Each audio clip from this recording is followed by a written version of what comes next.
Hello friends, psychology की पाठशाला में एक बार फिर आपका स्वागत है। कैसे हैं आप लोग?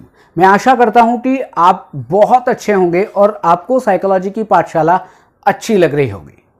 आज का टॉपिक है मेथड्स ऑफ साइकोलॉजी।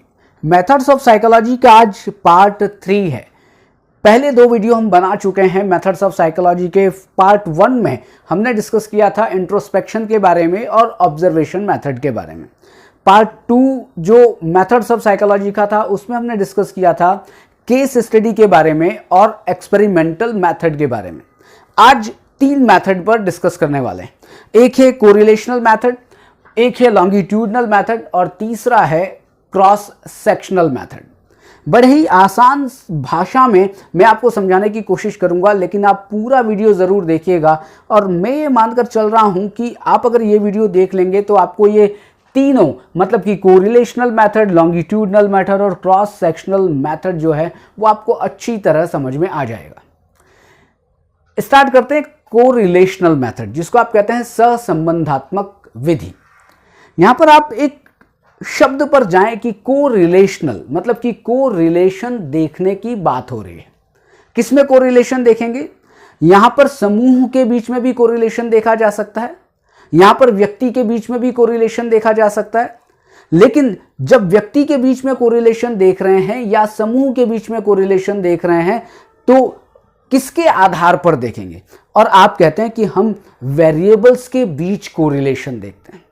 कल के वीडियो में हमने इंडिपेंडेंट वेरिएबल और डिपेंडेंट वेरिएबल के बारे में बात की थी और वहां पर मैंने वेरिएबल्स के बारे में भी आपको समझाया था। तो यहां पर यह समझने वाली बात है कि आप जो कोरिलेशनल मेथड है उसमें आप 2 तथ्य का या 2 ऑब्जेक्ट का या 2 वेरिएबल के बीच संबंध देखने की कोशिश कर रहे हैं।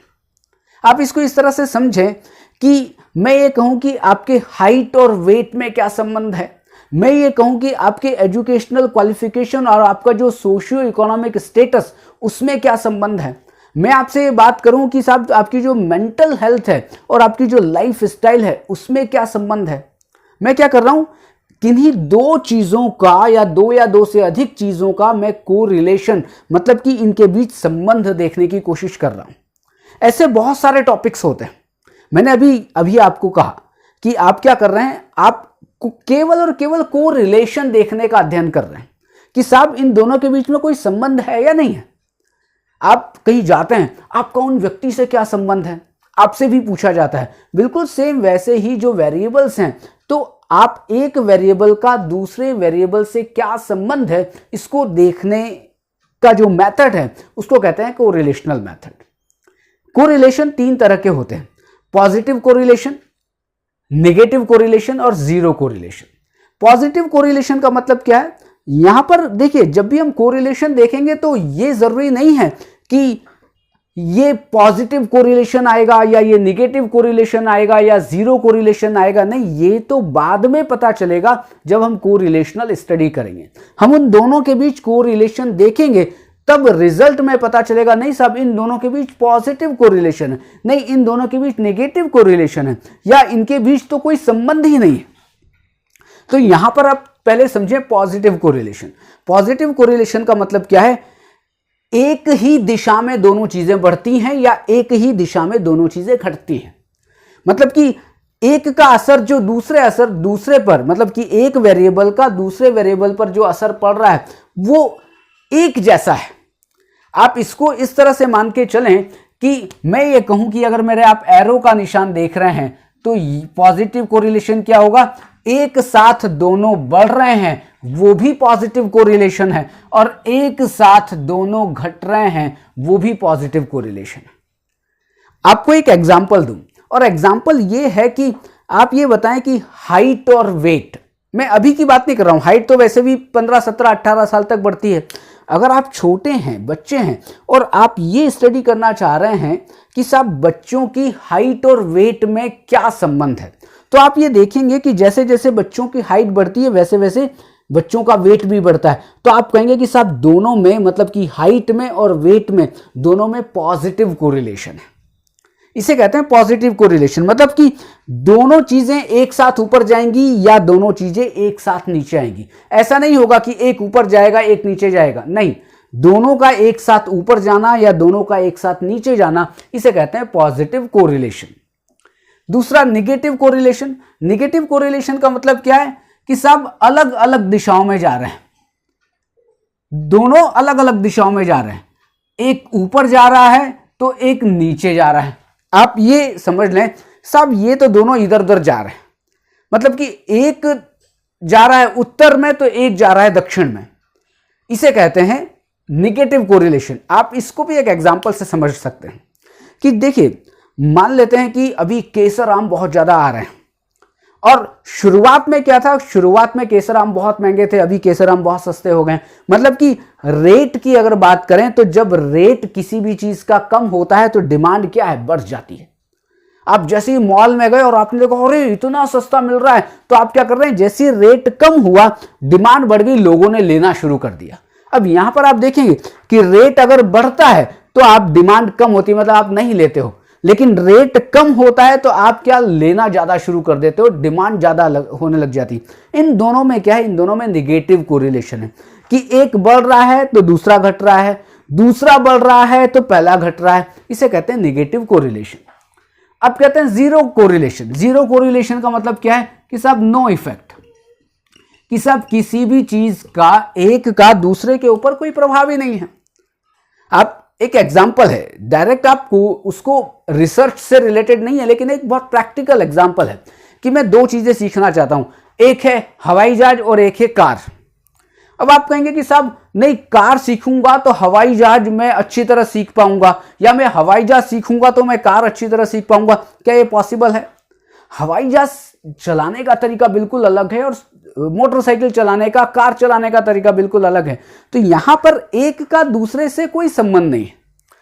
हवाई जहाज का कार चलाने से कोई संबंध नहीं है, लेकिन अगर मैं कहूं कि साहब अगर आप साइकिल ठीक से चलाओगे तो आप मोटरसाइकिल आराम से चलाओगे, मतलब इन दोनों में क्या है, पॉजिटिव कोरिलेशन है। यदि आप मोटरसाइकिल ठीक से चलाओगे तो कार में आपको क्लच और गियर और एक्सीलेटर देने में ज्यादा परेशानी नहीं होगी, पॉजिटिव कोरिलेशन। लेकिन आपने कहा कि नहीं साहब, हवाई जहाज चलाना और फिर आप कार चलाना, इन दोनों में कोई रिलेशन ही नहीं है, इसको कहते हैं नो इफेक्ट, मतलब कि जीरो रिलेशन। आप पॉजिटिव कोरिलेशन भी कोरिलेशनल मेथड से देख सकते हैं, निगेटिव कोरिलेशन भी देख सकते हैं और जीरो कोरिलेशन भी देख सकते हैं, लेकिन दिखाई कब देगा, जब आप स्टडी कर लेंगे तब। इसे कहते हैं कोरिलेशनल मेथड। कोरिलेशनल मेथड के बाद दूसरे मेथड की बात करते हैं, लॉन्गिट्यूडनल मेथड, और हिंदी में कहते हैं कालानुक्रमिक विधि। देखिए, लॉन्गिट्यूडनल मेथड को समझने का बड़ा तरीका आसान है। आसान यह है कि लॉन्गिट्यूडनल, लंबे समय तक चलने वाला रिसर्च, लंबे समय तक, ये एक सबसे बड़ी विशेषता है। लंबा समय मतलब 4 साल, 5 साल, 10 साल, 15 साल, 20 साल, मतलब ये नहीं कि सब 3 महीने में खत्म हो गया, नहीं, सब 3 महीने में, लॉन्गिट्यूडनल रिसर्च 3 महीने में, मतलब सालों चलते हैं, इसे कहते हैं लॉन्गिट्यूडनल रिसर्च। लेकिन आपको एक चीज जो समझने वाली बात यह है कि कंपैरिजन और measurement of same group in different time, कि आप क्या कर रहे हैं, एक ग्रुप ले रहे हैं। मान लिया मैंने बच्चों का एक ग्रुप लिया, मैंने उनको क्या कहा, चिल्ड्रन का एक ग्रुप लिया, और बच्चे वही हैं, मतलब मैंने 10 बच्चों को लिया और 10 बच्चों के मैं मैच्योरेशन को देखना चाहता हूं, या मैं उनके इंटेलिजेंस को देखना चाहता हूं, कब, डिफरेंट टाइम इंटरवल पर। तो मैं क्या करूंगा, ग्रुप 1, चाहे वो ग्रुप 50 का हो सकता है, 100 का हो सकता है, 500 का हो सकता है, किसी भी ग्रुप 1, आज मैं इनका मेजरमेंट करूं, उसी ग्रुप का मैं फिर बाद में मेजरमेंट करूं, उसी ग्रुप का फिर मैं बाद में मेजरमेंट करूं, मतलब कि ग्रुप चेंज नहीं होगा।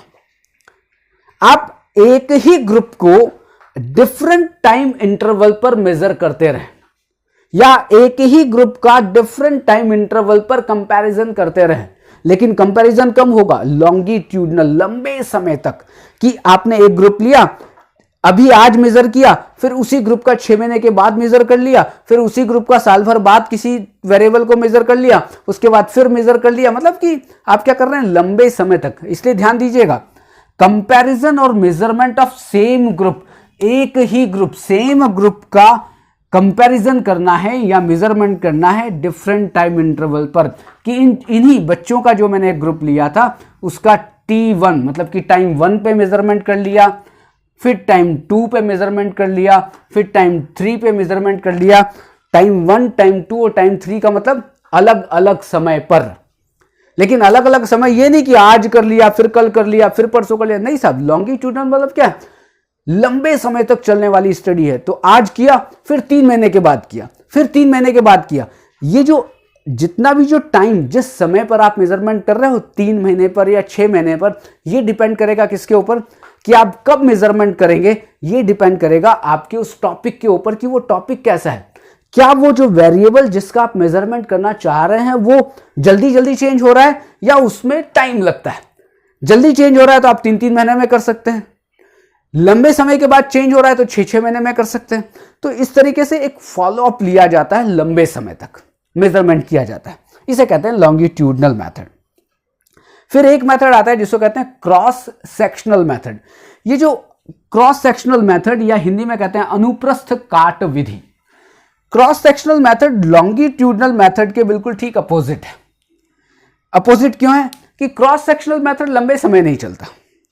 मतलब ऐसा नहीं कि 20 साल चलेगा, 10 साल चलेगा, नहीं साहब। लंबे समय क्रॉस सेक्शनल मेथड नहीं चलता। और लॉन्गिट्यूडनल मेथड में केवल एक ही ग्रुप था, लेकिन क्रॉस सेक्शनल मेथड में क्या है? अलग अलग ग्रुप हैं, लेकिन टाइम एक है। अब आपको बात समझ में आ रही है? पहले लॉन्गिट्यूडनल मेथड में क्या था? एक ग्रुप डिफरेंट टाइम थे, लेकिन क्रॉस सेक्शनल मेथड में क्या है कि डिफरेंट ग्रुप हैं लेकिन एक ही टाइम इंटरवल पर है। कि आप क्या कर रहे हैं? कंपैरिजन कर रहे हैं डिफरेंट ग्रुप का, लेकिन एक ही टाइम फ्रेम पे। मैं मान लेता हूं कि मैं 2022 से 2025 का मैंने एक टाइम फ्रेम बना लिया कि इनमें मैं बच्चों के ऊपर स्टडी करूंगा। तो मैं क्या करूंगा? अलग अलग ले लेता हूं। ग्रुप 1 में कुछ बच्चे लेता हूं, ग्रुप 2 में बच्चे लेता हूं, ग्रुप 3 में बच्चे लेता हूं, ग्रुप 4 में बच्चे लेता हूं। मतलब एक ही टाइम फ्रेम पर इस 2022 से 2025 के बीच में ही इनका मतलब ग्रुप 1 का, ग्रुप 2 का, ग्रुप 3 का, ग्रुप 4 का मेजरमेंट करता हूं। या ये जो 2022 से 25 का समय 4 साल का है, लेकिन मैं ये भी कर सकता हूं कि नहीं साहब, मैं एक ही समय पर, मतलब आज ही, कल ही या कुछ दिनों के अंतराल में ही मैं 4 ग्रुप को कंपेयर कर लूं, 4 ग्रुप्स को कंपेयर कर लूं। इसे कहते हैं कंपैरिजन और measurement of different groups in one time frame. ये है क्रॉस सेक्शनल मेथड। तो आपको ये ध्यान रखना पड़ेगा कि cross sectional method longitudinal method के बिल्कुल ठीक अपोजिट है। और कोरिलेशनल मेथड में हम कोरिलेशन देखने की बात कर रहे थे। लॉन्गिट्यूडनल मेथड में हम एक ही ग्रुप था, डिफरेंट टाइम इंटरवल पर हम उसका मेजरमेंट कर रहे थे। क्रॉस सेक्शनल मेथड में क्या होता है कि हम डिफरेंट ग्रुप होते हैं, टाइम एक ही होता है, टाइम फ्रेम एक होता है, उसमें हम मेजरमेंट करते हैं। तो ये है आपका मेथड्स ऑफ साइकोलॉजी में कोरिलेशन मेथड, लॉन्गिट्यूडनल मेथड और क्रॉस सेक्शनल मेथड। अब टोटल हमारे हो गए 7 मेथड हमने कंप्लीट कर लिए। हमने इंट्रोस्पेक्शन मेथड भी कंप्लीट कर लिया, ऑब्जर्वेशन कर लिया, हमने एक्सपेरिमेंटल मेथड कर लिया, केस स्टडी मेथड कर लिया, कोरिलेशनल मेथड, लॉन्गिट्यूडनल मेथड और क्रॉस सेक्शनल मेथड। ये बहुत इंपॉर्टेंट मेथड थे, हमने सारे कर लिए। मतलब कि मेथड्स ऑफ साइकोलॉजी के 3 पार्ट, पार्ट 1, पार्ट 2 और पार्ट 3, आप तीनों देखेंगे तब ये पूरा टॉपिक कंप्लीट होगा। आज के लिए इतना ही, कल फिर मिलते हैं एक नए टॉपिक के साथ। Thank you very much.